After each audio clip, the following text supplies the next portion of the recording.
You're listening to the Weekend Sport Podcast with Jason Pine from News Talk ZB. Herald's Michael Burgess is on the ground in Paris for the duration of the games, covering all sorts of sports, including, Burge, I know one of your favourite sports, the opening ceremony. How was it? Yes.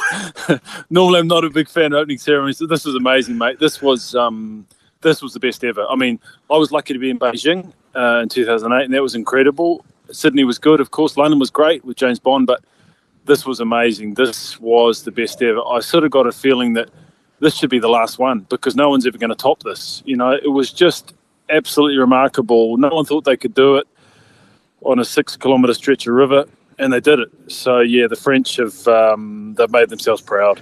Pretty ambitious stuff, Burge, as you say. You know, when you're walking into an Olympic stadium, you're kind of enclosed in a finite area, but 6 kilometres of river, anything could have gone wrong. And I'm sure a couple of things did behind the scenes, but overall you were, by the sounds of it, utterly impressed by it.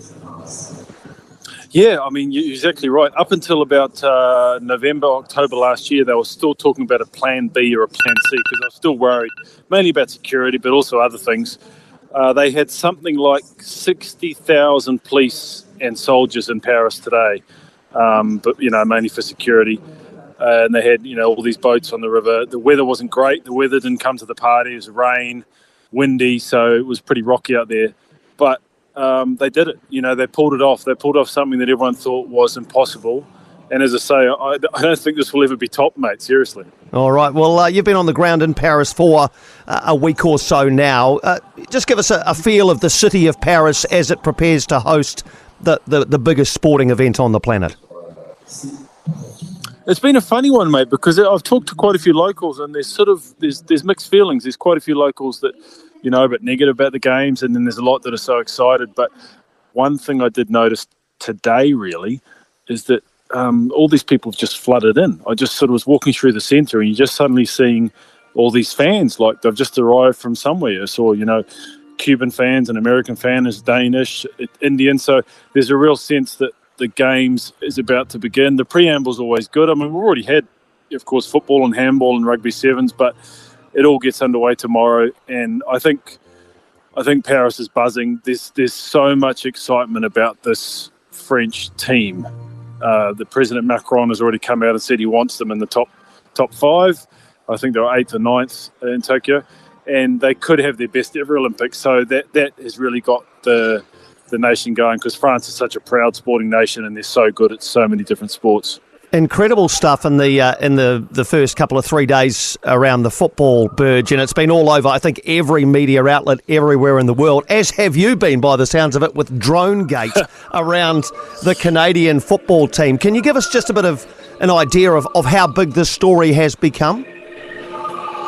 Oh, it's been huge, mate. It's been one of the biggest stories we've ever covered. You know, just wandering around the media centre and in Paris, and, you know, there's journalists from everywhere in the world. When they see your New Zealand Herald T-shirt, or they hear you talking, and there's people from all different places that want to talk about this story, because it's just a zinger of a story. You know, the espionage, the spying, the cheating. It's something that it's really a perfect story in a way, media-wise, and it's just so bloody bizarre. And the fact that it started off and it's just rumbling and getting bigger and bigger, and we've seen the consequences, and the Canadian media still can't believe it. But yeah, it's been in all the French papers, the Spanish papers. No one can quite understand what's gone on, and the fact that New Zealand's involved has made it well.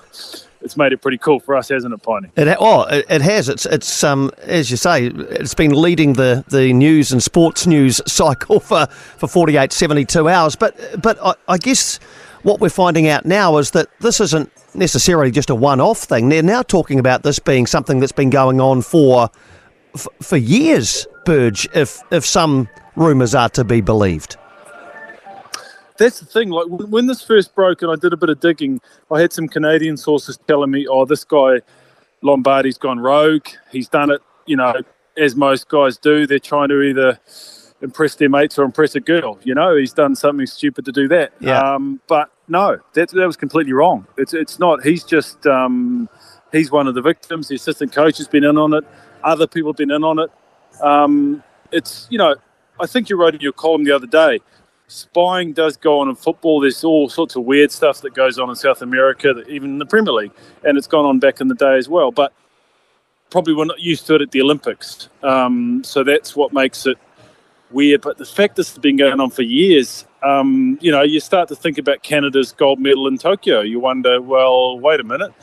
And you also start to think about their underperformance at the World Cup last year in Australia and New Zealand, because maybe there's something a bit wrong with the culture. So, yeah, there's quite a few strands to this, and I'm hearing that it's still rumbling on, because the other thing that surprises me, Piney, is that normally the IOC would have made a decision before that game against the Ferns, but they can't because there's so many layers to it. So they're still investigating. It's still, and this is not great because the game's been played, the competition's on. So I think this is going to roll on, obviously at least into tomorrow. Such an interesting tale. What's the weather like? You talked about it not being great for the opening ceremony. Temperature-wise, a bit warm? Is it sticky? What's it like? Yeah, it has been warm. I'm not going to complain, mate, because everyone else in New Zealand is at home in winter, so I hate people who are overseas reporting and they're complaining about the heat. But it's warm. It's that kind of heat where you sort of, you walk from the metro to the venue and then you're sort of sweating in your shoes and all that, and you're sort of sweating all day. So it's that kind of heat. But as I say, I'm not complaining at all. And then today it's been a bit rainy and gloomy. Unfortunately, there is rain forecast for tomorrow. So there's a lot of events on tomorrow, and that will disrupt a few of them, especially I'm thinking of the tennis with Lulu Sun and Aaron Routliffe due to play Roland Garros. So hopefully the rain stays away. But, yeah, there is rain forecast for tomorrow. But in general, the weather has been good. Nice summer, warm weather.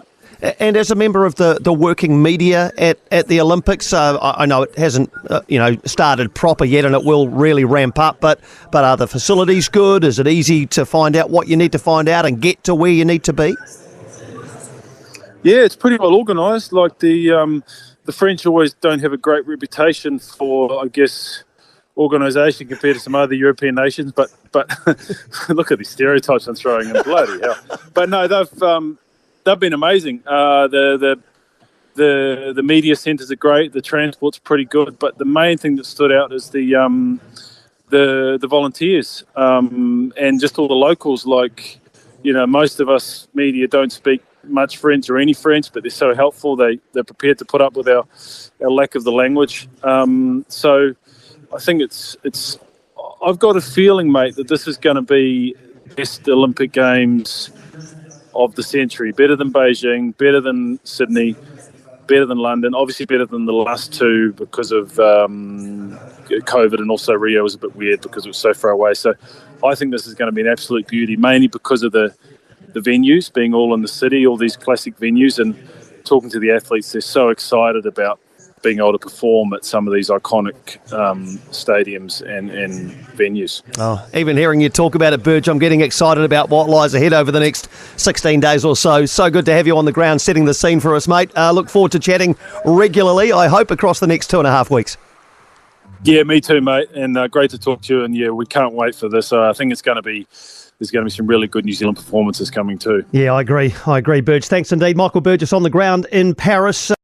For more from Weekend Sport with Jason Pine, listen live to News Talk ZB weekends from midday, or follow the podcast on iHeartRadio.